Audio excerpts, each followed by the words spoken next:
From KUOW in Seattle, welcome to Soundside and welcome to KUOW's 2025 debate series. Today, the race for Seattle City Attorney. Thank you to our live studio audience for coming out tonight to support democracy. We've got two candidates in the House. Who will be Seattle's next top lawyer? The city attorney prosecutes misdemeanor crimes and defends the city in court. After a summer primary, former Assistant U.S. Attorney Erika Evans emerged as the challenger to incumbent city attorney Ann Davison. They're both here with me now. First up, I'll introduce Erika Evans, who grew up in Tacoma. After law school at Seattle University, she worked at the city attorney's office. She then went on to the Justice Department, serving as Assistant U.S. Attorney starting in 2021. She resigned from that role earlier this year. Please welcome Erika Evans. Thank you so much for being here. I'm so excited to be here. Thank you. Also here with me is City Attorney Ann Davison. She was elected in 2021. She came to the job after a run for City Council. She's been an attorney in Seattle since 2005. Thank you, City Attorney, for being here. Thank you so much. Thank you. So before we get going, we're going to talk about a few rules for tonight's debate. For each new question, candidates will have 90 seconds to answer. The other candidate will then have 45 or 90 to respond. I will let you know ahead of time. That is because if you get that shorter response time, I'm going to have another question on the same topic. So we're going to continue with that. We're going to try to move it through with a couple different beats on the same topic. If you have a response in which you make a specific claim about your opponent, they will get an extra 30 seconds to respond to that response. So to keep track of the allotted time, we have that red clock in the back of the room. And if we go over time, you might hear this. You also might hear this. Or even this. The crows. Yes, those are our friends who keep us on the clock. They know that, but voters are busy, so we're trying to move through these issues quickly. Now, we're not going to have any opening statements, but I think you'll find that your opening question for tonight is going to let you introduce yourself. And we will also have closing remarks after a quick, fun lightning round. Everything sound okay? Ready to get going? Let's do it. Great. So first question, we're going to start with public safety, and this one is going to go to you first, City Attorney Davison. The city attorney prosecutes low-level criminal offenses. One of the main areas where you and your opponent have disagreed on in the past. I want to ask you both, just first off, out of the gate, to talk about what public safety means to you. So what metrics do you look at? What stories and voices do you keep in mind? What values do you prioritize as you are thinking about your charging decisions and other policies? For each of the answers, we're each going to give 90 seconds. And you're going to start with 90 seconds here, City Attorney. Thank you. Okay. Thank you again for the time to be here speaking with you, Libby. For me, as a mom, I've lived here for 30 years, and I'm raising two young teenagers, a son and a daughter. And I think what is most important to me is understanding that the rule of law applies to everybody. And we need to have a generation of young children who are growing up and seeing that rules apply to everybody equally. And that is really the key for public safety, in my opinion. Because if it starts to become clear that there's different sets of rules, that the law applies differently to different people, that is where people in neighborhoods feel like it's their obligation to start to take care of safety themselves. And we don't want that. That is what my job is to do, is to enforce our laws and to protect and make sure that there is a consequence, there's accountability for criminal activity. And I have built a continuum of that from diversion to mainstream prosecution so that we have those responses available for us to restore real-time accountability into our criminal justice system. Thank you. Same question to Erika Evans. How do you define public safety? What metrics do you measure it with? What kind of stories and voices do you keep in mind? And what values do you prioritize? You have 90 seconds. Thank you so much for the question, Libby. You know, I think about my experience and how that shapes the lens I have when we talk about public safety. My experience working as a city prosecutor, as a defense lawyer in the city attorney's office, as a pro tem judge, and as an assistant United States attorney. And one of the biggest things is that safety means everyone in our communities feel safe and that they can thrive. That also means justice, it looks different depending on the circumstance, depending on what the crime is and what the need is. We look at what's happening in our streets now, and a lot of folks, needing services, needing treatment. Public safety is nuanced. It's not just a clear, one aspect or another. It really depends on the type of case. But it needs to be something where when we're talking to our community members, folks feel safe and folks feel like they can thrive. And that is justice is applying equally to all, not just the powerful. Thank you. We're going to dig a little bit deeper on policy here. First up, City Attorney Davison, you were elected in 2021 amid concerns about street disorder and drug crime. One of your highest profile efforts is the creation of soda and soap zones last year that stay out of drug areas and stay out of areas of prostitution. These are laws that you helped city council members introduce, and they allow judges to issue orders to people accused of drug or prostitution-related offenses to stay out of hotspots known for that kind of activity. People with drug or prostitution charges who get caught in those areas could face gross misdemeanor penalties. Critics, like your opponent, have said that soap and soda zones push these activities to other areas of the city and don't address root causes of drug use or sex work. So I want you to address that directly. What has been the impact of soap and soda orders, and why do you support them? That's a 90-second answer. Well, it is really a critical understanding of what the law is intended to do. And it is our law, so it is not something that should be overlooked. I think we have enough politicians who think that they don't have to follow the law, that we shouldn't be having somebody heading the law department who thinks that they should not respect legislative limits. This is put into law by our council 8-1. And what this is to do is to foster the economic vitality of neighborhoods that have very entrenched criminal activity in their areas. We know in the North End that prostitution is really entrenched. It is known throughout the country. We are on the circuit. We have people come and look to be profiteers off of predominantly women and girls by human trafficking. So the SOAP law is intended to protect those people, not ignore them like we've been doing for too long in our city, in my opinion. And it is to target buyers and traffickers. It is not focused on sellers. It is really to disrupt that because it also leads to gun violence, which is very much happening in the North End. For the soda zones, the stay out of drug area, again, the important part that we're trying to do is foster safety for the public spaces so that everyone can access them. The treatment is obviously part of what we want. That's the underlying drug use and possession law. But the soda law's intent is to foster the economic vitality of neighborhoods that has been deeply, deeply harmed by this type of activity on the streets, where people feel unsafe, people feel unable to walk to the bus stop, go to work, and we want to see the excitement in our city like we're having now with the Mariners game. Thank you. Erika Evans, this first answer, the response is going to be 45 seconds, but we're going to stay with this topic. You don't agree with the city attorney's approach with soap and soda laws. What policies would you implement as city attorney when it comes to addressing repeat drug and prostitution-related offenses? Again, 45 seconds. Thank you so much. And to be clear, soap and soda, making them criminal charges, are failed policies of the past. It doesn't work to banish people and move them around the city. As the city attorney, I'm going to be responsible for all cities, all areas in our city. And that means making sure folks feel safe and they can thrive. And the evidence of what we're seeing now, it's in our streets. What's currently happening, it's not working. What does work is emphasizing treatment. It's emphasizing services. We look at models like LEAD, that the legislative intent behind the Blake fix, folks should be getting into programs and services like that.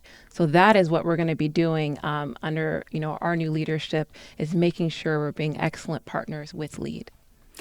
Thank you. And just staying with you on the issue of soap and soda, the city attorney kind of touched on this, but I want to get right to it. You've said that you would not enforce soap and soda laws if you are elected. Critics like the Seattle Times editorial board, which endorsed your opponent, argue that you would be, quote, thumbing your nose at the legislative branch, basically neglecting the role of the city attorney, which for them is to enforce laws that you might disagree with, but that the elected city council passed. What is your response to that criticism? You have 90 seconds. Thank you so much. So nearly almost a decade ago, when I was a city prosecutor, these were laws that we saw that were not working. We also got data back that they were being disproportionately applied to people of color. So they're actually racist policies, and that's why they were repealed in 2020. So, it was really unfortunate to see this being something championed back. And we're seeing the results in our areas of our neighborhoods. Things don't look better. And I'm really proud to have the majority of our current city council has endorsed me. And they know my policy and position on this, and they're behind me.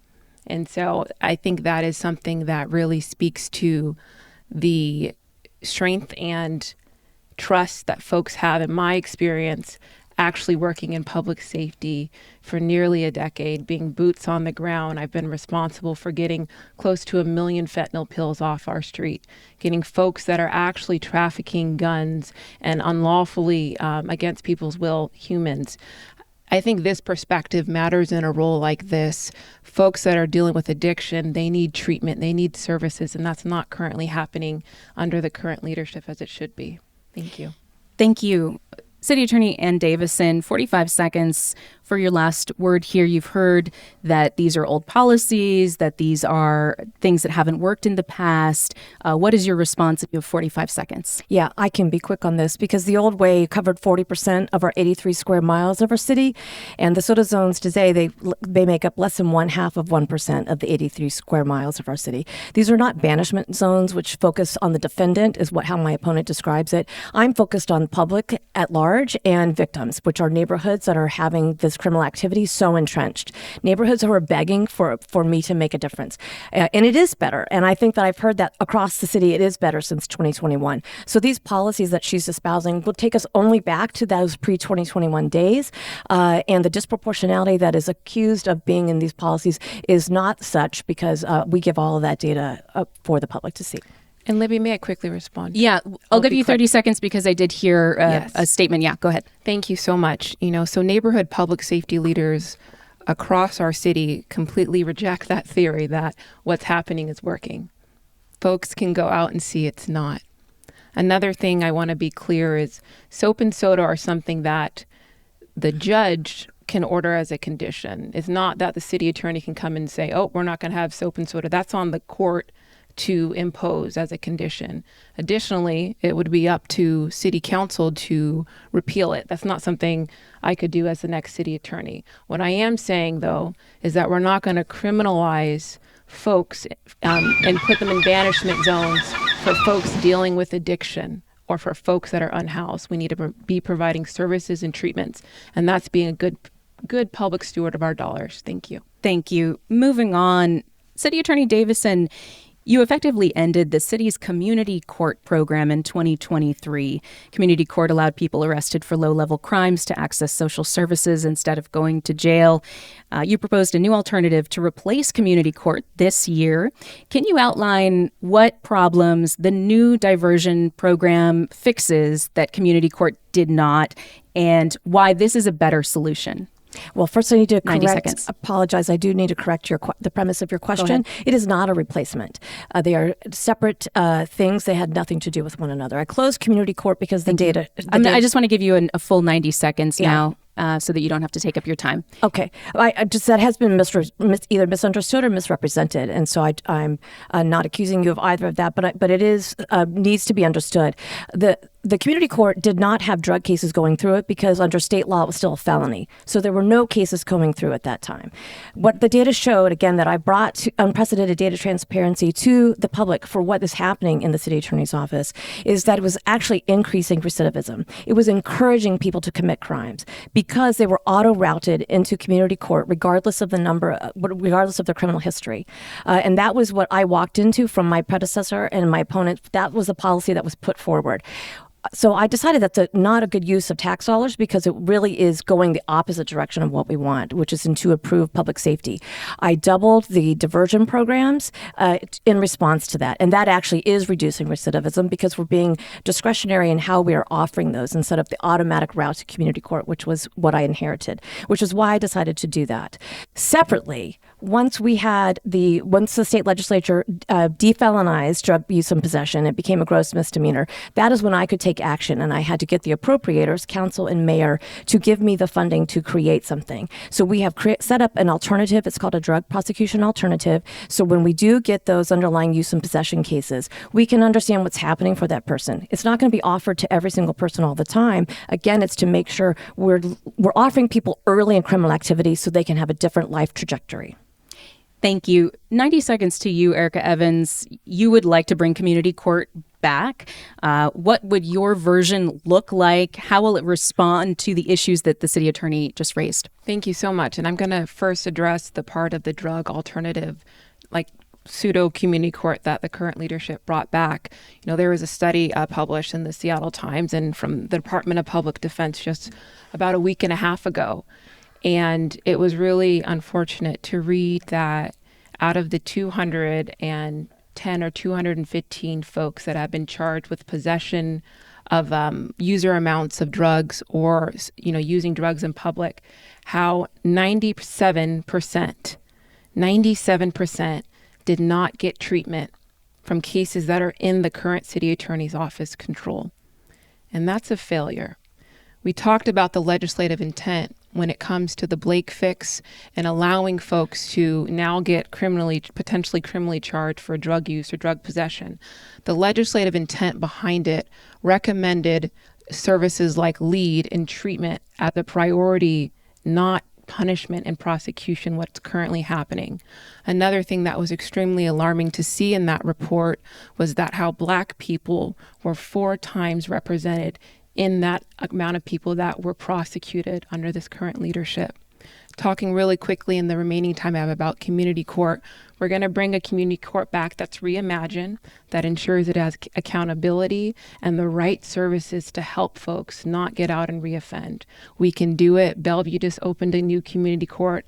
I've gone across our state and seen models that work. We can do it too. 30 seconds back to you, City Attorney, just because we heard allegations that the way things are going under your office is a failure. What's your response to that?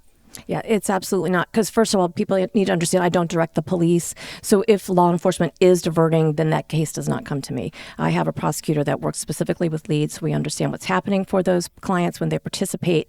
So that's a very separate matter. When things come into me, we offer the drug prosecution alternative, but defendants have to opt in. So I can't force somebody to do that. And all the treatment and services is also through the court. I cannot make somebody do it. We're trying to create the doorway for people to choose this.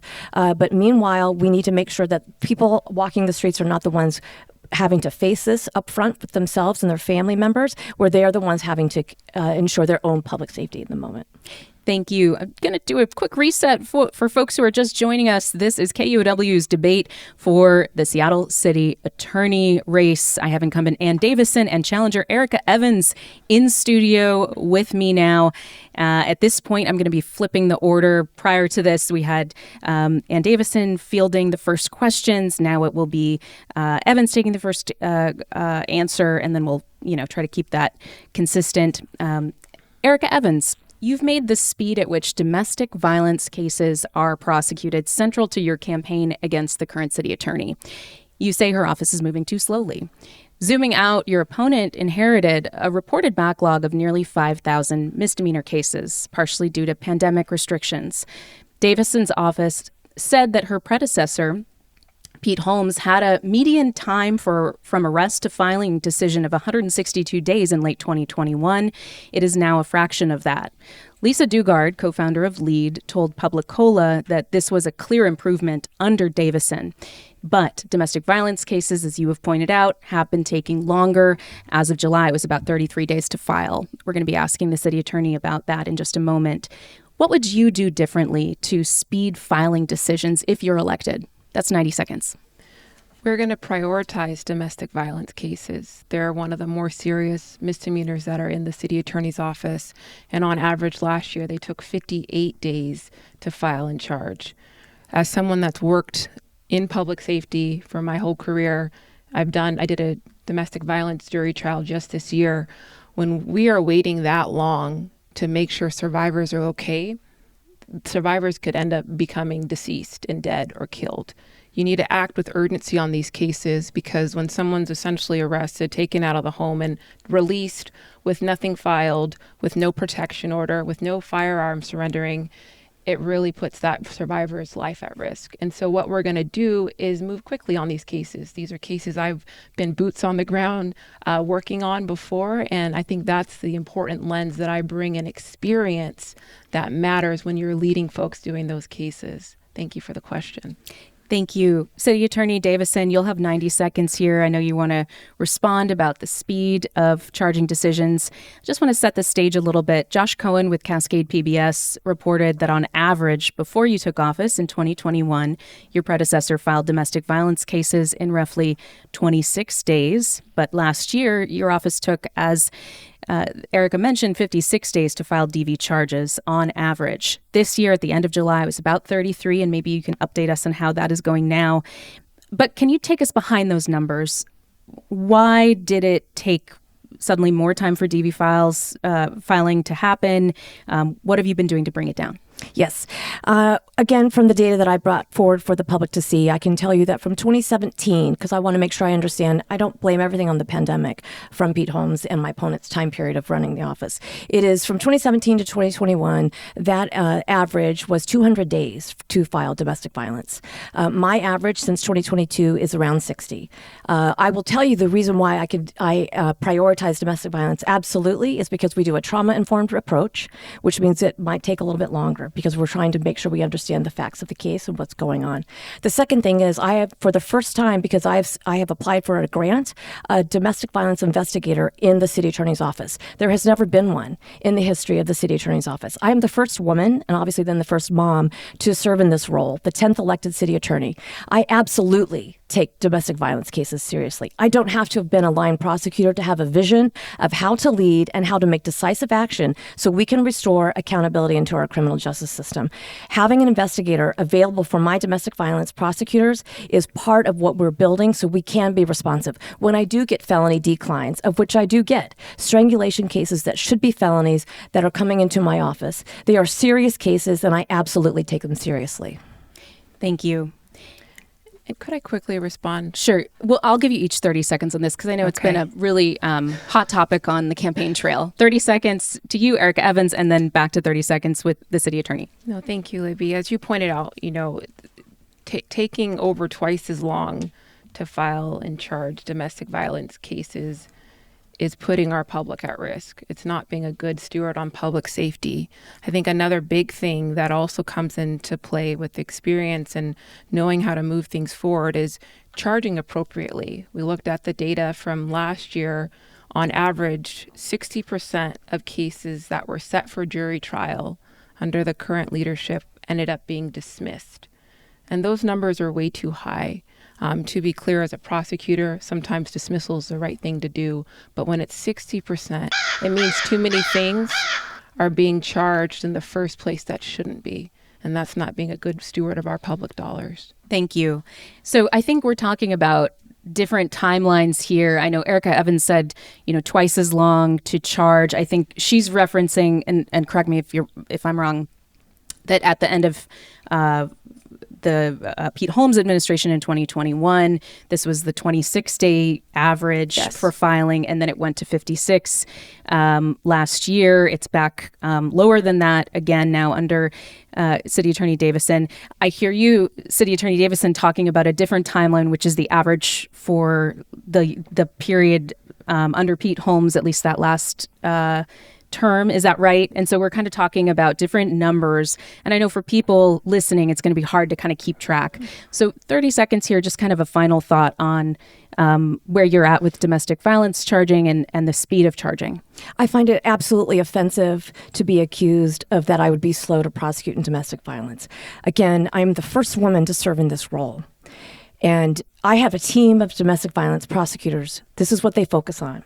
And I absolutely know that this is a place of generational disruption of violence, of community violence is in domestic violence. That's the space that really makes a difference. So we are taking a trauma-informed approach.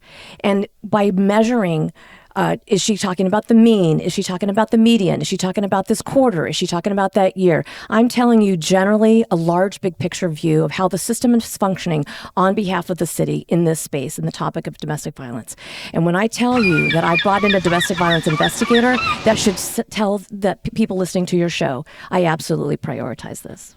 Okay, thank you. We do have to move on. I really appreciate that this is an issue that has a lot of weight and passion behind it. And so I want to acknowledge that and thank you both for your exchange. On the subject of background and experience, Erika Evans, I wanted to talk a little bit about that because you were running as a progressive challenger, but this is a criticism from the left that I was surprised to read in The Stranger, where they endorsed you, but they noted that some public defenders may be uneasy about your election, given that your role has been as a prosecutor. And that is, part of that is to get people behind bars. Mm-hmm. So in The Stranger, they wondered about your record of, quote, upholding a system built for oppression. Do you think you've done that? What is your reaction to that criticism? 90 seconds. And I appreciate the question. I think back to experiences and times as a prosecutor where I've looked at cases or I've had cases that went to trial. And I thought, wow, I'm glad I was the person on this case. One in particular was when I was a city prosecutor, and it involved an older African-American gentleman that was called a racial slur and then assaulted. And he was uncomfortable coming forward in the first place for this case and being involved in the process. And he told me after the trial, after we prevailed, how it changed his perspective to see a Black, female prosecutor, not someone that looks like what you would traditionally think of. And I know we mentioned before this role of having prior city attorneys. This role's been around for 150 years. And there's never been anyone that looks like me, never been a person of color ever as our elected city attorney. So I know that it is important for folks with different perspectives to be on both sides. I'm looking in the audience at my husband, who was a public defender for nearly a decade. And, we're needed on both sides of the aisle. And I'm really proud when I think of my work at the Department of Justice, being one of only a few handful of Black women that ever been in that role here in Seattle, and some of my work as one of the 2 civil rights prosecutors holding folks that are committing hate crimes or even law enforcement that are violating someone's rights. Leading the investigations on those is work I'm proud of. Thank you. Thank you. Slightly different question on background for you, city attorney. Having watched and read a number of exchanges, one of the things that your opponent has brought up in the past is what she calls your lack of experience as a prosecutor. And she's blamed that sometimes for possibly why there's a backlog of cases. So I just wanted to give you 90 seconds to talk about your background. Is that a fair critique of you as not having enough prosecutorial experience? I think that my experience is in crisis relief, which is what the city of Seattle was in 2021. When I stood up to run for this office and my opponent chose to quit the city, I chose to stand up and talk about public safety and make it a priority. And I had a vision, and it was to recenter victims in the public safety conversation. Again, as we talked about banishment zones, that's focused on the defendant. And we do need to understand what's happening for people that have chosen to be involved in criminal activity. But similarly, no crime victim has asked to be a part of the criminal justice system. And again, as a mother, having to unpack it in child-appropriate language about what was going on in our city prior to 2021, and the just frank questions of kiddos, of trying to understand what is going on, because they saw people walking around, they saw things happening, and they weren't even the victims. But what are we to do? This is a position of executive leadership, which I've done for 3.5 years. It is a place of vision. It is not one that I need to be in the weeds. I need to have a team around me, people who are experienced and do know the work, of which I have, who stay with me. And that is how we are responsive for the city.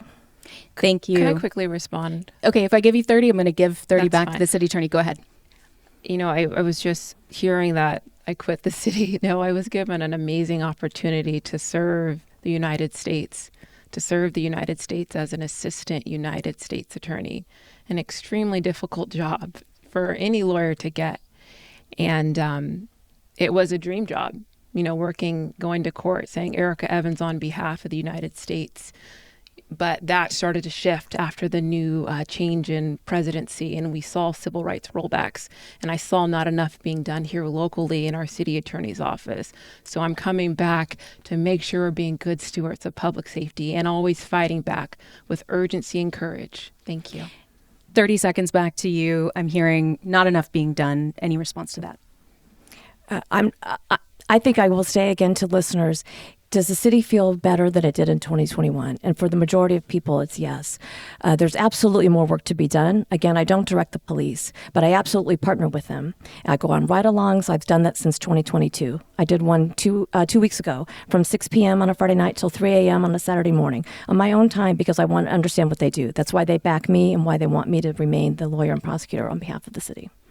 We're going to have a final question in that it touches on what you've already brought up here. Erika Evans, City Attorney Davison, when it comes to the Trump administration, has challenged them on issues like unlocking counterterrorism funding, withholding funding to sanctuary cities, anti-DEI, executive orders. So I've heard you say that you don't think that there's enough being done or potentially that there wouldn't be enough being done. What would you do if you're elected to respond to the Trump administration? What's the different direction of policy? Yes, thank you so much for the question. It's acting with courage and urgency, because justice delayed is justice denied. The only one that was initiated under the current leadership, happened I think 2 or 3 nights before election night, and it was for an executive order that came out 7 months prior. That's not fair to our city. I'm really honored to have the sole endorsement of our Attorney General, Nick Brown, who's leading the fight against Trump, who has chosen, our campaign, this campaign, to partner with, to be that fighter that we deserve right now in our city. And that's the difference, is we're going to be proactive and be ready to act with urgency and the courage that you all here deserve. Thank you. 90 seconds to you, City Attorney. A lot of criticism I've heard directed at you during this campaign has involved party affiliation. And this kind of stems back in 2020, you left the Democratic Party, you became a Republican. This city attorney position is nonpartisan, but a lot of ink has been spilled. People have been talking about whether or not this is going to hurt you in this election, running in a really deeply blue city. So I want to hear from you. Are you a Republican still? And do you think that voters in Seattle, lefty Seattle, should trust you in order to respond to the Trump administration? 90 seconds. Well, I really do appreciate the question, Libby, because I am just a mom who wanted my city to have policies that clearly were working. And I had to do something drastic to disassociate with the bad policies of the past, which is what Pete Holmes did, which is what my opponent wants to bring back. What Seattle was like prior to 2021. And when I'm talking about the policies I'm talking about, I've talked about them no matter what kind of color you want to assign to me, because they are the policies that are responsive to the societal problems that our city is encountering on the ground. And if you want to check me as to what is my internal values for protection for the city of Seattle, it is methodical and it is laser focused. It is focused on public safety, whether that comes from criminal activity, bad policies, or federal overreach. Just because someone wants to measure that I wasn't the first in time to sue somebody doesn't always make it the smartest strategy time to do that. When grant funding actually becomes at risk, then you have the ability to sue. It's easy when you don't understand what's going on to make accusations about my timing, et cetera. But I understand what's going on. I have a team in place. I have a federal response team daily monitoring across the country activities that's going on in federal overreach. I have the team ready to go day one, not a team I would have to build because I would be new to the office. I have been doing this since he's been in office. Okay, 30 seconds to you, Erika Evans. Just final thought here on, especially with National Guard potentially being sent to Seattle, your plans, your response on day one with the Trump administration. Yes, I'm thinking you mentioned the National Guard. It's a matter of when, being ready with a temporary restraining order, TRO, partnering with our Attorney General, Nick Brown, because the National Guard coming in violates the 10th Amendment, clear as day. And we're seeing just attacks that are coming in that haven't come in yet. Being ready to go is something that, the coalition we have behind us, trust in this campaign and this leadership and this experience to be the person that our city in the moment requires. Thank you. Thank you. 30 final seconds here on especially that issue of the National Guard and what you would hope to respond with in your first hours if you hear that they're coming. We're absolutely prepared. As I said, we've been monitoring things every day. We have a team that is focusing on this, and we don't need them. And I want to make it clear that I've been out there saying public safety is improving. Crime is going down in the city of Seattle. I can tell because I have the data to show it. Things are going down. Theft is down 11%. Misdemeanor assault is down 15% since I took office. We do not need them here. We have a law enforcement that is out of our consent decree. They partner with me. We are building the functionality of our criminal justice system, the public safety response when law is not being enforced. We are there to be hold people accountable. We do not need the Guard here, and I'm ready to go. Thank you. Really quickly, we're going to move on to the lightning round before we have closing statements for our candidates here. And that is the lightning round sound. Thank you so much. We're looking for really quick one-word, couple-word answers here. It moves quickly. One thing that we've been asking all city candidates, one name, Bruce Harrell or Katie Wilson. Erika Evans first. The city attorney is the lawyer to the mayor, and the ethical rules for lawyers not to discuss or mention future clients. And so to be professional and to ensure that integrity of who the voters choose, we are going to be an excellent advisor to whoever is mayor that our voters are going to choose. Thank you for that. All right. Quicker lightning round next time, but I understand why you wanted to explain. Bruce Harrell or Katie Wilson, city attorney? I similarly think it's irrelevant who I vote for. We've asked folks in the past where they like to go out to eat in the city. We've asked them where they like to spend time. This one's a new one. What is your favorite grocery store in Seattle and Davison? PCC. Do you have a favorite That's where I got location? my pumpkin scone I told you about that nice. I ate earlier today. You breakfast. Okay. PCC, favorite grocery store. Erika Evans, what's your favorite grocery store? KUOW on Madison. Nice. Okay. You've got a free couple of hours in the middle of a hectic campaign season. I imagine that is just a dream for you right now. But if you wanted to go out and touch grass, what is your favorite walk in the Seattle area, Erika Evans? Favorite park or favorite walk? We're saying walk, but it's a lightning round. Just however you want to take it. Walking my dogs with my husband in Eastlake. Beautiful. Favorite walk in Seattle? On the soccer field. Say you have some pretty annoying, noisy neighbors. You've talked to them about their noise, but they are not going to quiet down. It's been a few months. You're tired. You're frustrated. So do you suffer through it? Pick up a new, very loud instrument, say a trumpet for a hobby? Or do you call the police with a noise violation? Ann Davison and then Erika Evans. My son's a drummer, so I might be be the recipient of, but it's always to go and make friends. Erika Evans. I agree with that. We can go talk to them. Okay, final question. If you were not here for this debate tonight, where would you rather be? I think I can already guess because there's a certain costume situation. Ann Davison's wearing a costume. No, I didn't mean it like that. It's a wonderful Mariners t-shirt, but I'm asking the question anyway.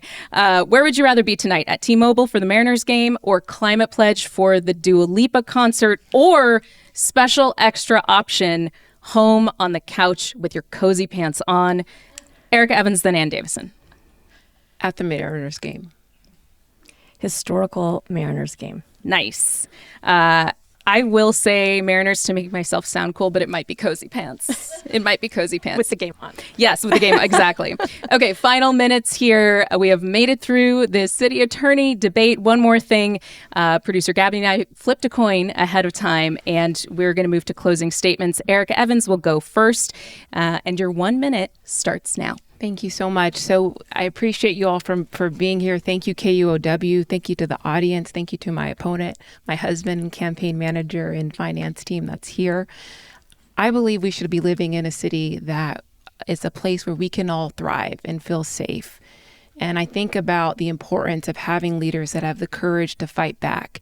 And for me, that stems from folks like my grandparents, my grandfather, who was a gold medalist Olympian in the 1968 Olympic Games. And he raised his fist to protest the injustices in this country. And that's the same courage that runs through my DNA. I bring with our team, bring with my experience, a whole coalition of folks that are behind us. Think about the entire King County council members that represents parts of Seattle have solely endorsed this campaign. Lisa Mannion, our Attorney General Nick Brown, Congresswoman Pramila Jayapal, the Alliance for Gun Responsibility, Planned Parenthood Alliance, MLK Labor. This campaign is about all of us and all of our rights and values. And the fact that we have a coalition behind us is what's going to get us there to a city where we can all feel safe and thrive. Thank you. That is time. 1 minute to City Attorney Ann Davison. I'll just start with the question again. Do you remember what Seattle was like in 2021? It felt like our laws didn't matter. And I don't want us to go back that way. We are rebuilding and fostering economic vitality in our city. We have the amazing Mariners playing tonight. We have World Cup coming next year. We are on the precipice of becoming an international city that is acclaimed to be the Emerald City that it should be. And it is because I've been doing the role that I'm supposed to do, which is making sure that our laws do matter, that accountability is not left on the shoulders of people as they walk down the street, on families as they stop at the bus stop. It is what I'm supposed to do. And it's not low level. It's 80% of the crime in the city of Seattle. I've been endorsed by Democratic former Washington governors Gregoire and Locke in 2021 and again for my reelection. The Seattle Times in 2021 and again for my reelection. Our own Seattle firefighters and police officers in 2021 and again for reelection. It's because I have been restoring real-time accountability to our criminal justice system so that our public safety system functions on behalf of our city so it is not borne on their shoulders. Thank you. Thank you so much to our candidates, Ann Davison and Erika Evans, your candidates for Seattle City Attorney. Thank you, everybody who came out tonight, and happy voting, everybody. Thank you, Libby. Thank you so much.